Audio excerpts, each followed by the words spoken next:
ఈ నెల 16, 17, 18 తేదీల్లో పార్లమెంటు ప్రత్యేక సమావేశాల నేపథ్యంలో తమ పార్టీ ఎంపీలకు 3 లైన్ల విప్ జారీ చేసింది బీజేపీ.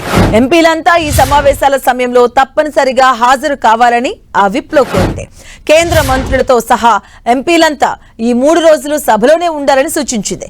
ఎలాంటి సెలవులు మంజూరు చేసేది లేదని, హాజరు ఖచ్చితంగా ఉండాలని విప్ లో స్పష్టం చేసింది.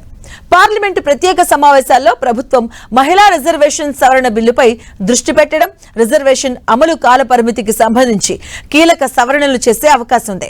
జనాభా గణన అలాగే నియోజకవర్గాల పునర్విభజన తర్వాతే మహిళా రిజర్వేషన్ అమలు కావాలని నారీ శక్తి వందన్ అధినియం 2023 చెబుతుంది. అయితే జనగణనలో జాప్యం జరుగుతున్నందున 2011 జనాభా లెక్కల ఆధారంగానే ముందుకు వెళ్లాలని కేంద్రం ఆలోచనగా ఉన్నట్టుగా సమాచారం.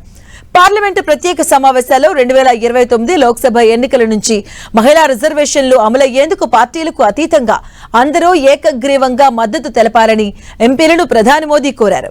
ఈ మేరకు పార్టీల ఫ్లోర్ లీడర్లకు ఆయన లేఖ రాశారు. 16వ తేదీ నుంచి నారీ శక్తి వందన్ అధినియం చారిత్రాత్మక చర్చ జరుగుతుందని, ఈ ప్రత్యేక సమావేశం మన ప్రజాస్వామ్యం మరింత పటిష్టం చేసే అవకాశం ఉందని చెప్పారు.